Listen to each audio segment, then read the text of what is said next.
Hello everyone and welcome back. In this video we're going to talk about keyword research. We'll go over some really good online tools that are available, both free and paid, and a couple of software solutions, but we'll take a look at keyword research in general and why it's so important to everything that we do. From the top searched phrases with the most volume that we're looking for to rank with our web pages, blog articles, as well as our backlinking blog content that we put together. And finally, also how it relates to our research, because ultimately everything relates to keywords, how we're ranking and what we're targeting. That being said, this is Dark Marketing. I'm your host, Big Dom. Let's get started. Now for software, we'll look at Scrapebox and its ability to scrape keywords for us, and we'll also take a look at GSA's keyword research tool. On the internet side, we'll take a look at the Google Keyword Planner. So you'll have to get logged in for that with your Google account. We'll look at ChatGPT, Keyword.io for long-tail keyword research, KeywordTool.io, a free tool, and of course, my favorite, Ahrefs, Keyword Explorer. This is a paid product, but it is a must-have. So, let's get started. Alright, here's what I want to do. I'm going to start with the Google Ads Keyword Planner. And I'm going to use search terms that come from my clients. My premium SEO clients are in high technology. And a large segment of that is actually in the semiconductor test equipment manufacturers segment and other test manufacturers of equipment that services manufacturers, from those that make chips right up to the final products that chips, transceivers, fiber optic components, electronics, LiDAR, radar, GPS, all of these components need to be tested in some fashion or another. And they are not all related or the same types of equipment by any means. It's a very complex landscape. But many of the terminologies are interchangeable. A lot of 2- and 3-word phrases, but the differences matter depending on the industry segment. Engineers and researchers in telecommunications speak differently than engineers that work in the automotive electronics industry and automotive components and automotives industry, more automotives in general, period. All of these things must be tested from the conception right up to the finished product, okay, real world. So I want to use those examples because they're what I know best, and then I can actually comment on the differences of results and how I use them. So now, looking at the discover new words, let's go in here. And I'm going to do a very general phrase, which is test chambers, which represents a certain segment one of my clients is in. And let's just look at what they give us here, okay? And I don't really like this truncated view. Ah, that's better. Okay, so let's just take a little look here. Environmental chamber. Now, see what this is really suggesting to me is very good in this regard, because environmental chamber is another root phrase.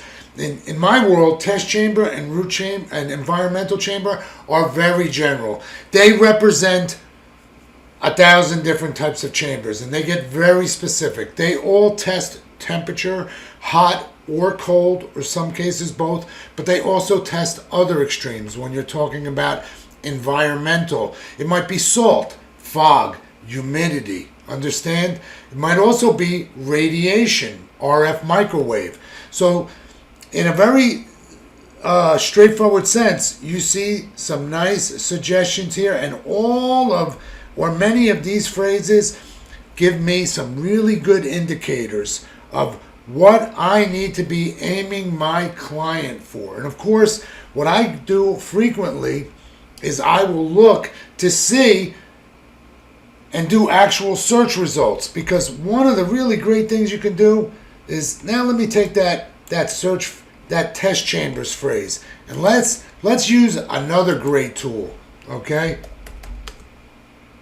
Let's put test chamber in here and watch what happens. You all know this, the suggested search after we start typing something.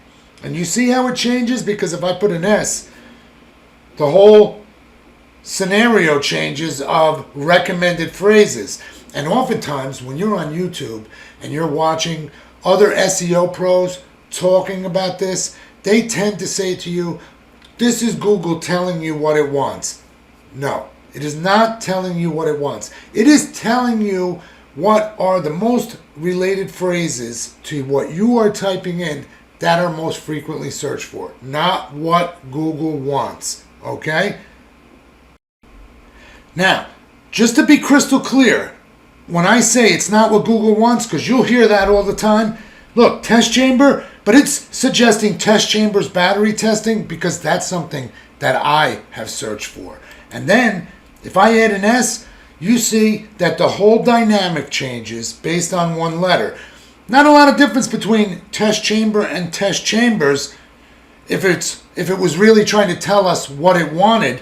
And then if I press the spacer bar, you see I get a different result. Or if I go back to test chamber and then press the spacer bar again, you see I get a different result.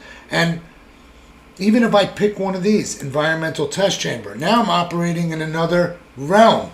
And again, look at the drop down, environmental test chamber blog. The very first phrase, that is something I searched for. So it is not telling you what it wants from an SEO perspective. It is trying to figure out what I want as a user and what I'm searching for, and based on what I searched for previously.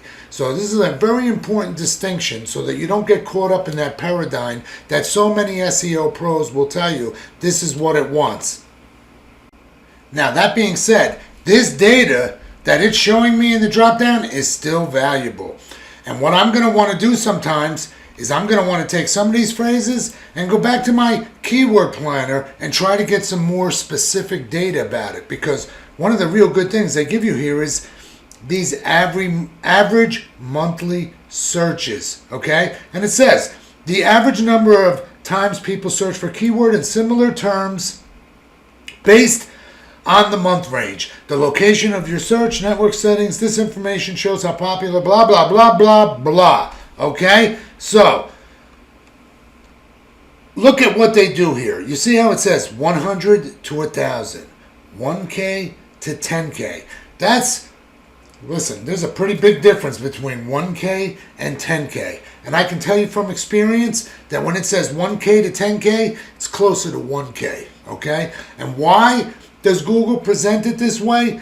And yes, there may be months that it has gone up to 10K, but that's its, holy grail, its pinnacle, the best month it ever had, because it is nowhere near getting 10K phrases, okay, in terms of searches. But we'll look at some other data on that. And the reason for this presentation of 100 to 1K, 1K to 10K, you'll see 10K to 100K, is because this is about you planning to buy keyword ads. That's what this tool is primarily presented for. And you'll see they'll talk about the competition. The competition is not always the same as the amount of searches. The competition is really about the number of competitors that are trying to compete in that phrase or ecosystem, but really that specific phrase in this case. So these are really two good things to just sort of back and forth to get some general data about your keyword phrases. But again, as I look at all these phrases, these are all root phrases, okay? These are not, even the 3-word phrases, these are not extended phrases. These represent a piece of a larger phrase or extended science that goes beyond that. But for me, to understand the root phrase, like, just so you understand that you may see phrases like, well, if I were to go in another direction, like, say, thermal cycling test chamber. It's much more specific. So we'll see things like thermal cycling chamber, temperature cycling chamber, temp cycle chamber, temperature cycling test chamber. Now, you'll see 10 to 100, and the reality is they are more like 10 to 30 searches per month. And even these are just root phrases that are general, but each one is different because it is a reference or a way of using that terminology in a different industry. Guys in telecommunications will talk about it differently than guys in automotive, or guys who work in aerospace defense, or guys that work with just sensors. So it really matters what the actual technology is. But for me, there's a real game of word semantics here, because to get the right variation to the right page, and that's the key thing. So I have to do a lot of really critical keyword research, and these tools are very valuable. Now, if I'm looking to look for ways that I'm just want to, a lot of people might come in here and I can say, let's just try this. I'm going to go ChatGPT. Let's just do a little off the cuff. I got browse with Bing. I need a list of SEO keyword phrases for test chambers. Now, let's see what ChatGPT does. And I use this example because I have some students and clients that are doing keyword research, and they said, I went to ChatGPT and I asked ChatGPT, and ChatGPT gave it some good things along with some bad things because it didn't really understand. So right now, I just want to see what I get here. Now, ChatGPT gave me 50 really nice phrases here. But I know from experience, some of these are not going to be good for me. Humidity, can't use it. Stability, my clients don't do stability. Thermal shock, this is good. Laboratory, benchtop, walk-in, no good. My clients do not make walk-in chambers, okay? They make custom chambers. Now, test chamber manufacturers, good one. Test chamber supplies might be a possible. Design, calibration, maintenance. There are some other things in here, but many that are not useful to me, like vibration test chambers. So in my example, I know not to just rely on this, that I'm necessarily, going to just say, yeah, I gotta go after test chamber phrases. And let me give you another example. Someone I'm working with recently, they're using a shopping site. It's all baby-related products and things for young children to toddlers, okay? So, when you start talking about a baby pillow that's a head protector, well, when he did keyword research with ChatGPT, it also gave him a child safety helmet, and he just included that into his, routine because he just assumed, hey, ChatGPT is giving me something useful, but it's not a safety helmet.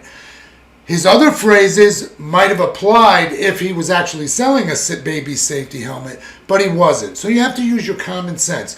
Remember that ChatGPT is like an employee that requires supervision and review, that's still inexperienced, can't always or know always all the information. So it can be extremely useful in helping you get a nice primer list. And you can do other things. I could take this a little more further and say, hey, just give me a list and environmental test chambers, because the reality is that phrase is almost as generic as this phrase is.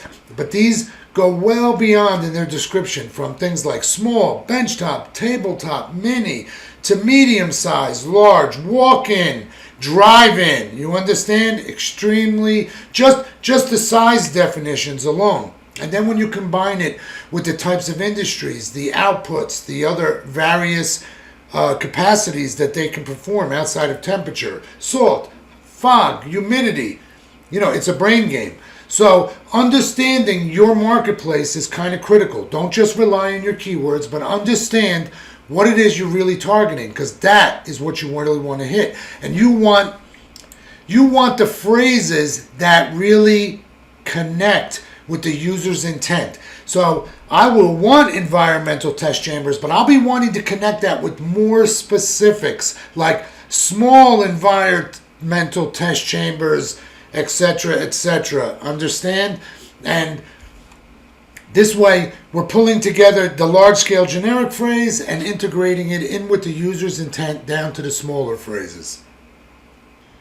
Now, let's take a look at this free online keyword tool.io, okay?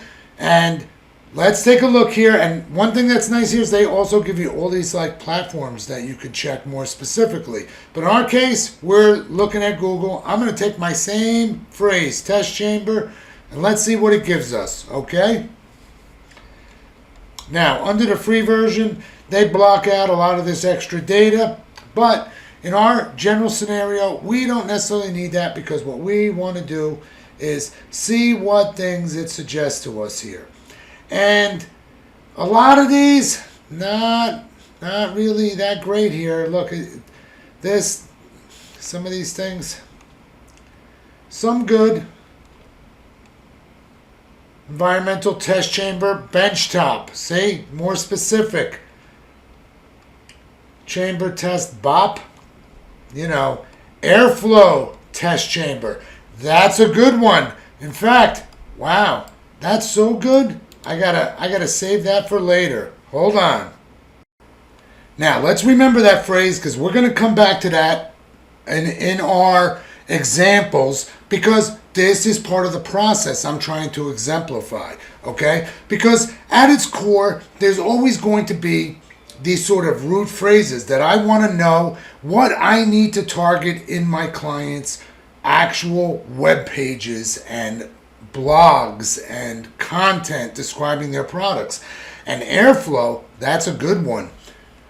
Okay? Now, of course, we're talking about root phrases. So before we get into looking at extended phrases, let's go over to now Hrefs. Now Hrefs is a whole other animal in terms of this is going to provide us raw data from the internet. Okay? And I want to take that search and I want to see what it says. It says, hey, terms match, 10 searches. Let's go back to our Google Planner. Let's take this and let's see what Google tells us. See that? 10 to 100. And when we come here, this tells us 10. Now, as a rule of thumb, generally, whatever Href tells me, I take it as being approximately a third or about 35%. So that means 10 to 30 potential searches for that airflow test chamber phrase. And then we might see what are other things that contain it. And it's not very much, okay, that have air test flow chamber in it.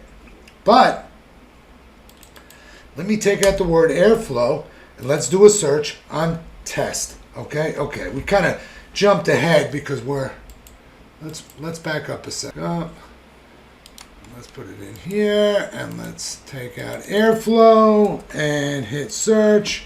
Bada bing, bada boom. And now it's a whole other animal. See that? And of course, environmental. That is the top 3-word phrase out of this root phrase of test chamber. And what we're going to see here is these are all root phrases at the end of the day, okay? They don't represent extended phrases, but we can get a tremendous amount of data out of here, like the search volume. See that? 450. Test chamber, search volume, 350. Now, remember, we're seeing all those portal test chamber, 18 numbers, things, something to investigate in there for me, because that's something new that I never encountered before. So there's always new data to be gleaned when you go through and start searching. Now, of course, and this really matters not only in my field, but any field, when people are searching. And, you know, now let's take a look at this. Say, this tool is keyword.io. The other one is keywordtool.io. This is keyword.io. Okay? And here, I did the same thing. I searched test chambers with Google, and you can see they also offer different platforms for you to search. And again, I can see some of the things. And again, I'm getting different results in many cases than things I got with other searches, but this tool is designed to give you long tail keywords, extended phrases. And that's when we want to start building on that and find the phrases and get them into our lists that are related to pages or potentially blogs and things that we're going to take a look at, tools that we can use. And a lot of good stuff in here, but again, a nice tool because you want to learn extended phrases, because like the shopping example. Look, many times I'll be on YouTube, and there will be people that are doing videos claiming, hey, I landed this phrase in one day. But that phrase tends to be something like really long, like let me just take something really long like this, and it's a long phrase like that, and they say, yeah, and this is the phrase I have to now come up for in Google, right? And they go, look, Shazam, I'm number one now. But here's what happened, okay? They already were a chamber site or a related product of their phrase. Like in the example that I just saw the other day, which is a guy that he does a lot of SEO, but he shows his shopping things, which are mostly men's clothing, men's fine clothing, and suits. And so there's a lot of good long-term search phrases that are things that people are looking for much more specifically, and they're putting in not just 2 or 3 words, but an entire sentence. And when the longer the phrase and you get an exact match, the easier it is to hit. And if you're already a clothing provider for men's clothes and you find some men's suits for, I don't know, let's say wedding, reception,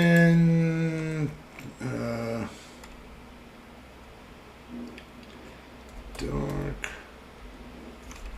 blue. You see how we get longer and longer and longer, and all of a sudden it's a lot easier to hit a long phrase like that, and especially when you've already got a lot of good ranking content for men's suits. You understand? So it's not like, it's more like they pulled a rabbit out of their hat, but it wasn't really magic, okay? Because they already had what they needed. They just had to hone in on it.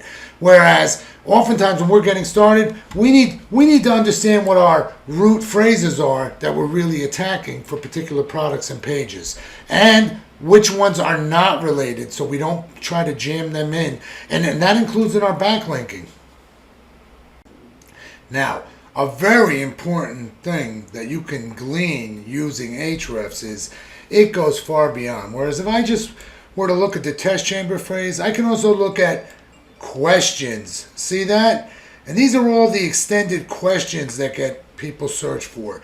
And again, these are great phrases that if they are targeted to my clients who make test chambers, that I want to hone in on that, perhaps in an FAQ or some frequently asked questions type of format, or even in a blog article, because oftentimes a segment title can start as a question. Understand? So this is extremely useful, this question data. But distinguishing between root phrases, extended phrases, and actual questions, and what people call long tail keywords. I'm not really a big fan of that. I think of things as terms of extended phrases and questions. Okay? Now, that being said, it's also important, like I tried to point out earlier, about understanding what needs to be filtered out. Because when I use the long-term keyword tail, you may not understand, but a lot of these are going to be, I'll see things that are unrelated in here. And why is that? Because test and chamber are in and of themselves general words. And while the test chamber market is an actual marketplace that's analyzed and statistics are posted on every year, there are people that make test chambers that has nothing to do with the high technology test chamber market. Test is a very broad word. Chamber is a very broad word. And likewise, this is a frequent problem with a lot of my clients who also do temperature testing, thermal testing. There's a myriad of products that do that, for things like blankets and all sorts of unrelated products, whereas my clients only deal in high technology industries. Now, why is it so important to understand what your root phrase is and extended phrases that come out of that and questions and even sentences or very long tail keywords? Well, let's take a look at what we've just been talking about. My client's got an environmental test chamber. It's also benchtop. It also does rapid temperature cycling. Remember I said every one of those temperature cycling phrases, there's only a small range. And in fact, there might only be 5 searches or less that actually have all these words. But when those people refine, because that data is the same data that shows environmental test chambers in its searches on Ahrefs, is that also part of this whole search. Okay, so understanding how to get down to the right things, but not including the terminologies that are unrelated, because this search intention, this is so specific, and my client appears multiple times in the search results on this page below, okay? That they're in here 1, 2, 3 times in the top results, okay? And I guarantee if I keep going, I will find more. But it's very specific, okay? And that's why I don't need a child safety helmet when I'm trying to get a child safety pillow, okay? And understanding the difference. And now let me give you another good example that one of my other clients that also makes a type of test equipment that has phrases that clearly overlap with other industries. So let's look at one of those phrases, because it would be wafer probing. Or no, actually, let's do it like this. Test probes. Because in wafer probing, for a probe station, they have test probes. But a test probe is a very broad product. There are lots of test probes. If I go on Google and I search for a test probe, all of this is wrong for my client, even though people shop for test probes. So what is it? Once I add the word wafer, it's a completely different search result. Understand? Now, in my particular case, look, this is why it's so important to understand your root phrases, okay? Because my client's got a page. He's got to come up for environmental test chambers. Test chambers, a root phrase. Benchtop environmental test chambers, a root phrase. Rapid temperature cycling is a root phrase. And in fact, rapid thermal cycling changes the dynamic and the search result. Again, not only all of that, but I want them to land on the right page with all of these phrases. And sometimes it's going to be just a benchtop test chamber. Understand?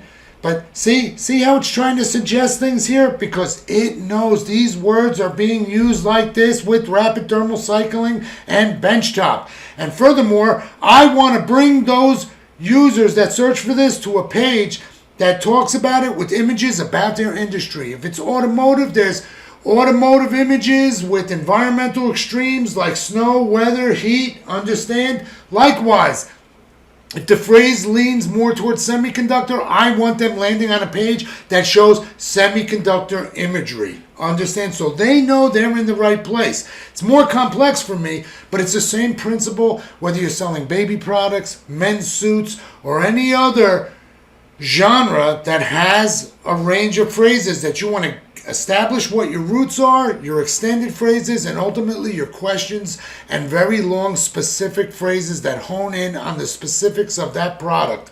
And how are you going to learn that? And now there are other ways. So let's take a look at some of the software stuff. Now, this is where I want you to start to think outside the box when it comes to search volume. Because, look, our phrase here that we searched was test chamber. But under the list, environmental test chamber is the most searched variation of that word with the word environmental because it's higher in the search volume result.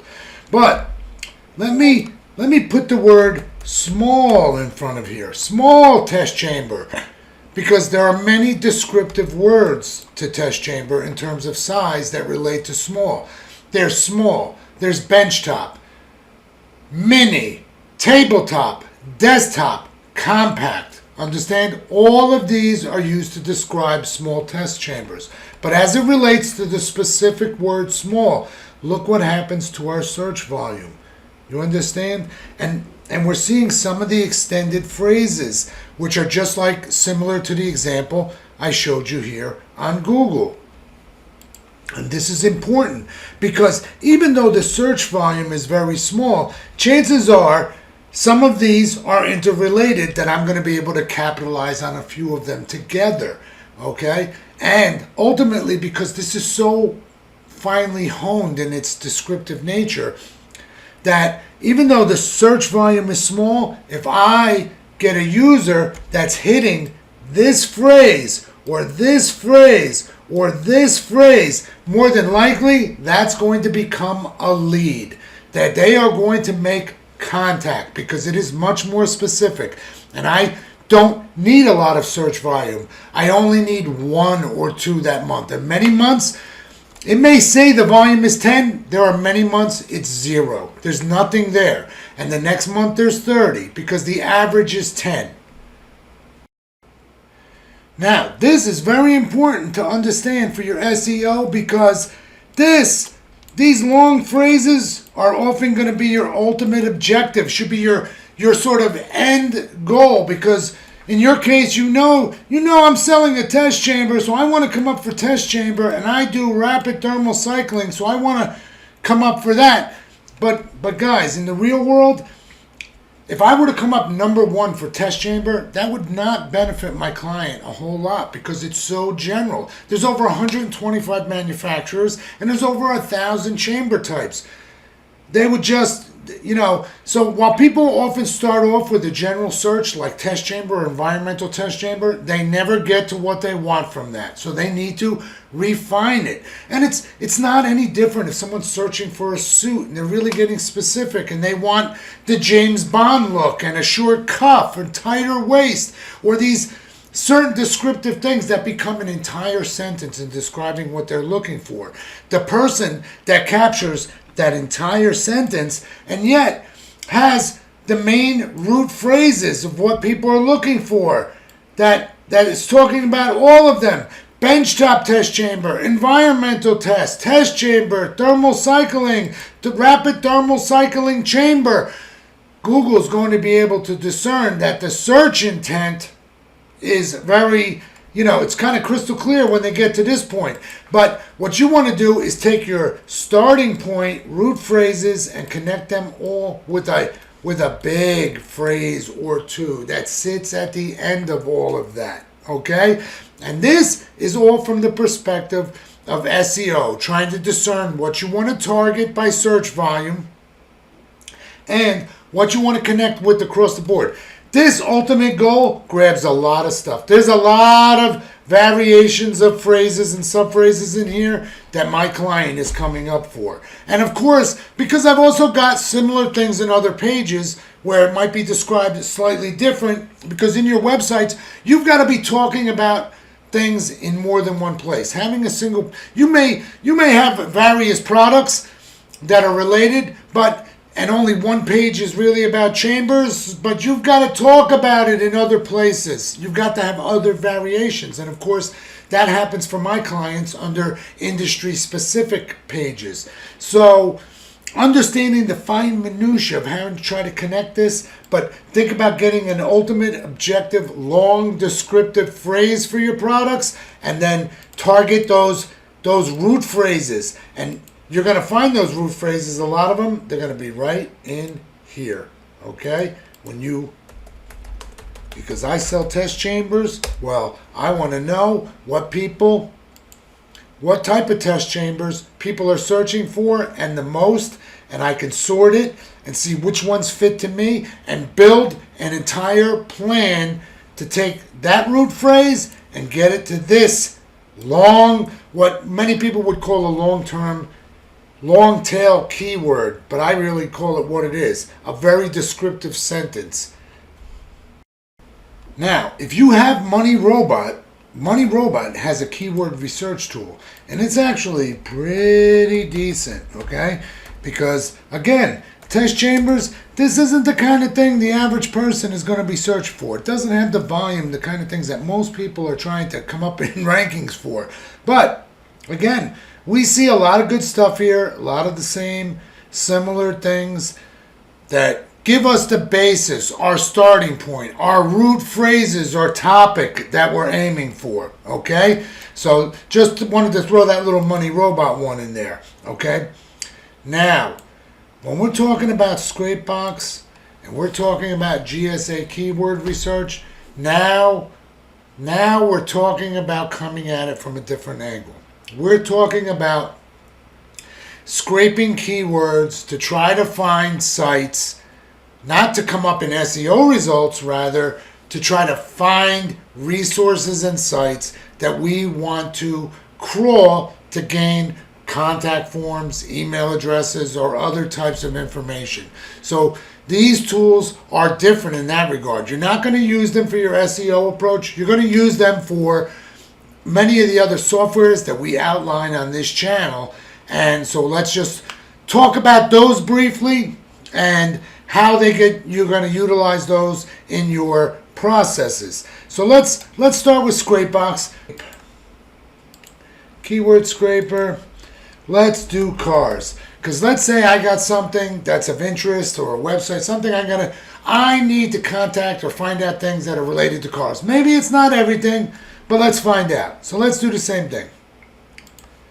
And let's come back in a second and see what our result is. Because again, this is different.